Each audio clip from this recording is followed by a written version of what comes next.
ये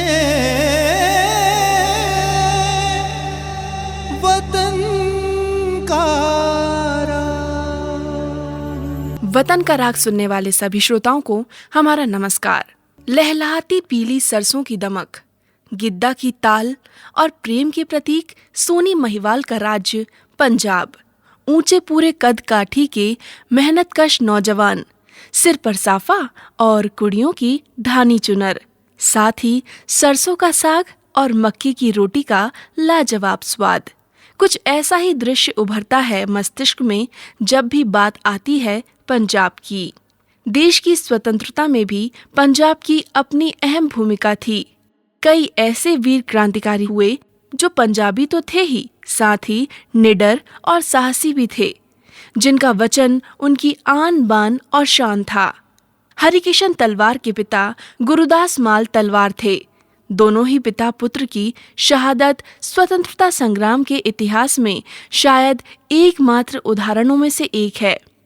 हरिकिशन का जन्म सीमांत प्रांत के मर्दान जिले के गल्लाढर स्थान पर हुआ था। पिता गुरुदास मल महान क्रांतिकारी बाल गंगाधर तिलक के अखबार केसरी के प्रशंसक और पाठक थे।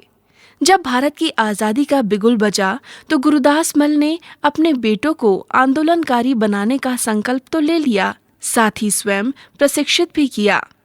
सन 1930 में हरिकिशन और छोटे भाई भगत राम ने नेताजी सुभाष चंद्र बोस जी को भारत से बाहर जाने में पूर्ण रूप से सहायता की थी, जिसकी सजा के तौर में दोनों भाइयों को पेशावर की सेंट्रल जेल में बंद कर दिया गया था। राजनीतिक गतिविधियों और आंदोलनकारियों से जेल ठसाठस भरी थी।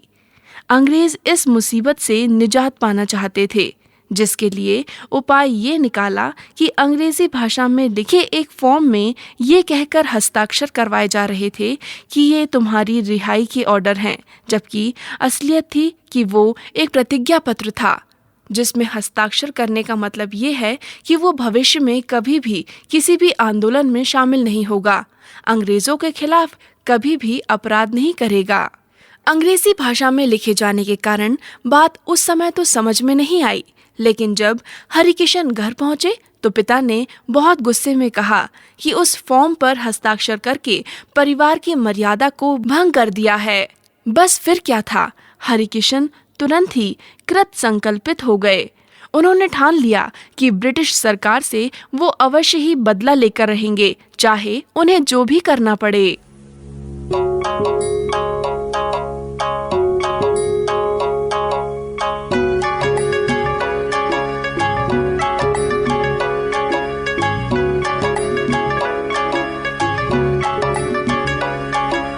नहीं रखनी सरकार विदेशी, नहीं रखनी,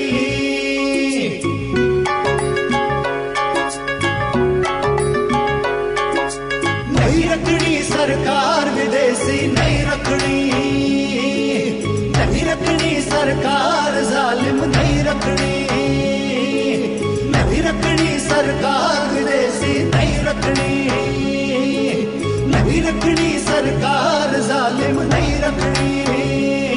जहांगीर के पांव पड़न को आई व्यापार करन को, जहांगीर के पांव पड़न को आई व्यापार करन को, बनी गले का हार जालिम, नहीं रखनी, नहीं रखनी सरकार विदेशी, नहीं रखनी, नहीं रखनी सरकार जालिम, नहीं रखनी।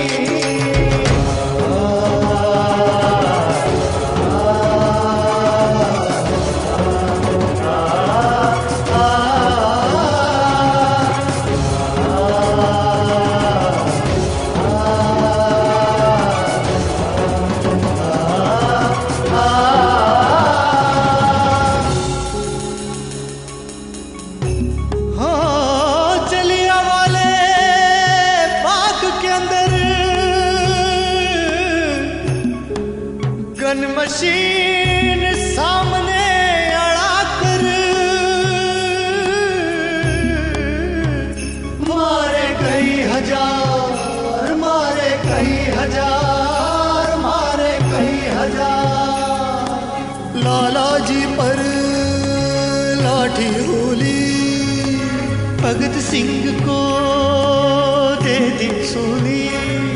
ओए लाला जी पर लाठी होली, भगत सिंह को दे दी सूली।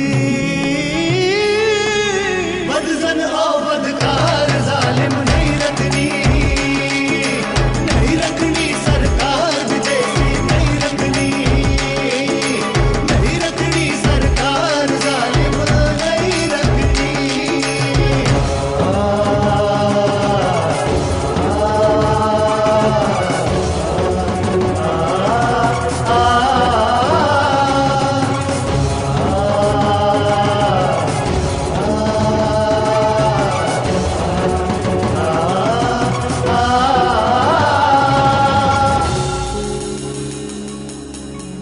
दिया तिलक को काला पानी, देशभक्त पर है निगरानी। टूट गया एतबार, टूट गया एतबार, टूट गया एतबार। अखबारों पर रोक लगाई, बच्चों तक की करी पिटाई। अखबारों पर रोक लगाई, और बच्चों तक की करी पिटाई। हो चाल चले मकार जालिम नहीं रखनी, नहीं रखनी सरकार विदेशी नहीं रखनी, नहीं रखनी सरकार जालिम नहीं रखनी। ओ नहीं रखनी सरकार जालिम नहीं रखनी। बचपन से पिता ने हरिकिशन के मन में देशभक्ति कूट कूट कर भर दी थी। इसीलिए बालक होते हुए भी वो क्रांतिकारियों के बहुत बड़े प्रशंसक बन गए थे। जब काकोरी कांड का मुकदमा चला तो अखबारों में छपे क्रांतिकारी राम प्रसाद बिस्मिल और अशफाक उल्लाह खां के बयानों को वो बड़े ध्यान से कई कई बार पढ़ा करते थे। मन ही मन सरदार भगत सिंह को अपना राजनीतिक गुरु मान लिया था उन्होंने, और चल पड़े थे शहादत की राह पर। हरिकिशन के मन में ये बात घर कर गई थी कि अहिंसात्मक आंदोलन से देश को स्वतंत्रता नहीं मिल पाएगी, तो उन्होंने क्रांति और विद्रोह का रास्ता चुन लिया। ब्रिटिश सरकार को सबक सिखाने के मकसद से योजना बनाई गई कि पंजाब के गवर्नर से ही हिसाब चुकता किया जाएगा, और इसके लिए एक तेज शूटर की जरूरत थी। दैनिक प्रताप अखबार के क्रांतिकारी संपादक चमनलाल कपूर जी हरिकिशन के संकल्प से वाकिफ थे। हरिकिशन की तो दिल की मुराद पूरी हो गई। स्वयं उनके पिता गुरदास मान ने अपने पुत्र को खुश होकर नजदीक से निशानेबाजी का विधिवत प्रशिक्षण दिला दिया था। योजना के अनुसार पंजाब विश्वविद्यालय का दीक्षांत समारोह 23 दिसंबर सन 1930 को संपन्न होना था। समारोह की अध्यक्षता के लिए पंजाब के गवर्नर जेओफ्रे मॉन्टमोरेसी करने वाले थे। डॉक्टर सर्वपल्ली राधाकृष्णन का उद्बोधन था। योजना के अनुसार 20 दिसंबर सन 1930 को चमनलाल कपूर जी हरिकिशन के साथ लाहौर पहुंच गए। खास बात ये थी कि इस बात का ध्यान रखना था कि फायर के बाद भागना नहीं है, ताकि निर्दोष लोगों को नुकसान ना हो। 23 दिसंबर सन 1930 को हरिकिशन जी सूट बूट पहनकर एक पुस्तक को बीच में से काटकर उन्होंने रिवॉल्वर को उसमें छुपा दिया और पहले ही वो सीनेट हॉल में पहुंच गए अपनी क्रांतिकारी योजना को अंजाम देने के लिए।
जैसे ही दीक्षांत समारोह संपन्न हुआ और विद्वान सभा भवन से जाने लगे, एक कुर्सी पर खड़े होकर गवर्नर पर हरिकिशन ने फायर कर दिया।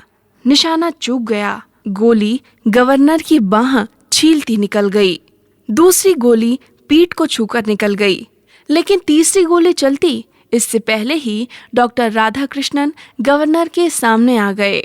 हरिकिशन को गिरफ्तार कर लिया गया और सलाखों में कैद कर दिया गया। जेल में उन्हें अमानवीय यातनाएं दी गईं।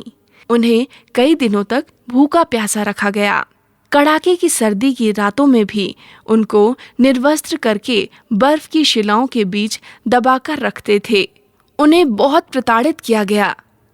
इतनी नरकीय यातनाओं सहने के बाद भी हरिकिशन जैसे वीर क्रांतिकारी ने अपने नाम और पते के अलावा कुछ नहीं बताया। ब्रिटिश सरकार के इतने जुल्मों को उन्होंने धैर्यपूर्वक सहन किया और वो सिर्फ इनकलाब जिंदाबाद के जय घोष करते रहे। सरकार हैरान थी कि ना जाने हरिकिशन किस मिट्टी का बना है। इतने वार अकेले सहन कर रहा है, लेकिन टूट नहीं रहा है। वो टूटते भी कैसे? भारत माता के वीर सपूतों को अपनी मातृभूमि की स्वतंत्रता तो हर कीमत पर प्राप्त जो करनी थी।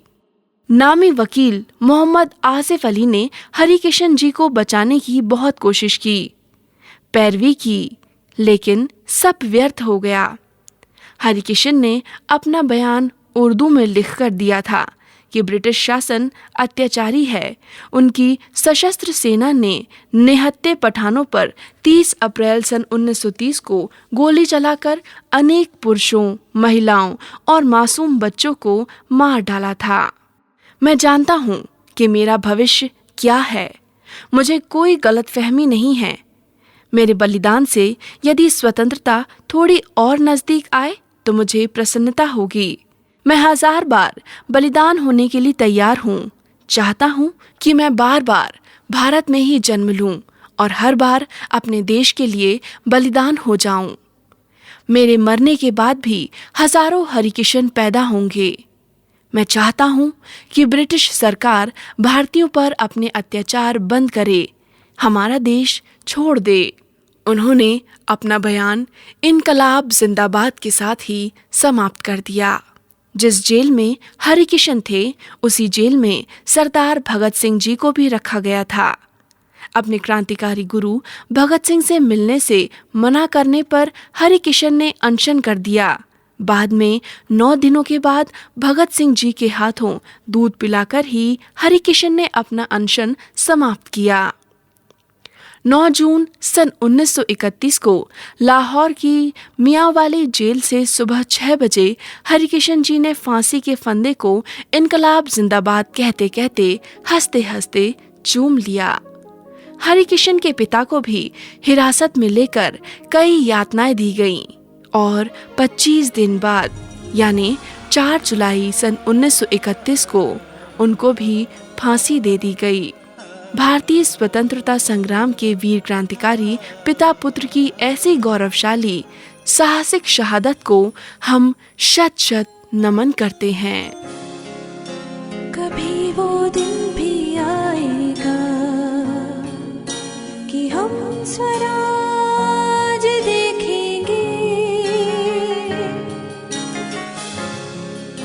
दया रे हिंद में फिर हिंदियों का राज देखेंगे। छूटेगी कौम अपनी गैर जाति की हुकूमत से, वतन को गैर मुल्कों का ना हम मोहताज देखेंगे।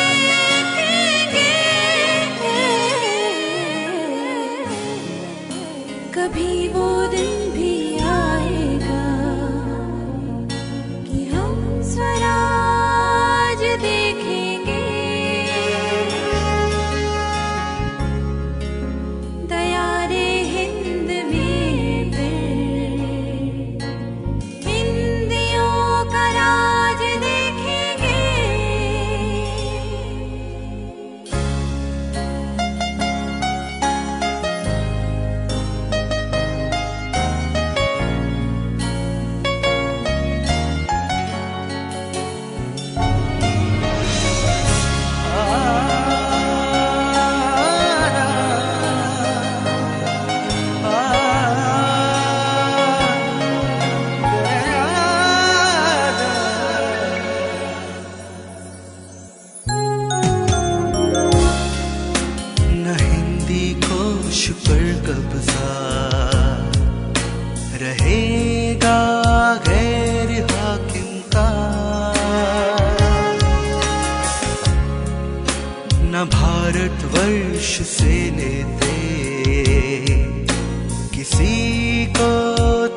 आज देखेंगे तकालीफा मसायब दूर होंगे अहले भारत के। सवरते हिंद में बिगड़े हुए सब काज देखेंगे। कभी वो दिन भी आएगा कि हम स्वराज देखेंगे। दयारे हिंद में फिर हिंदियों का राज देखेंगे।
यतीमों को दाने दाने का ना मोहताज देखेंगे।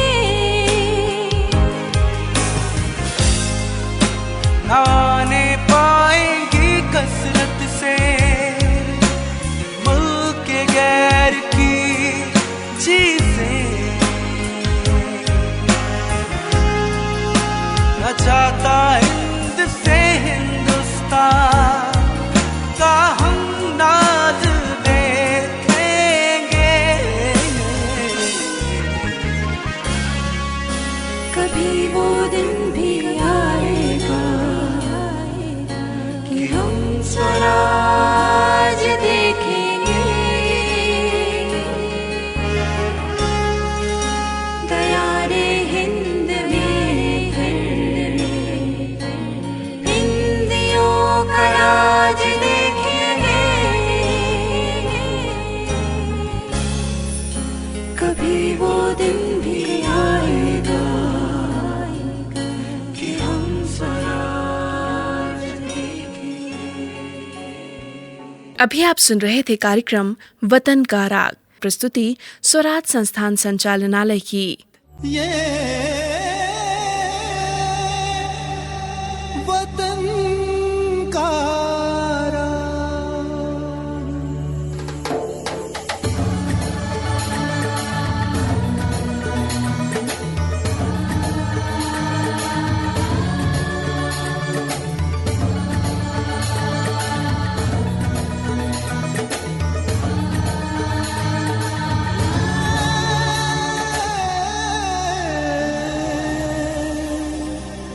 वतन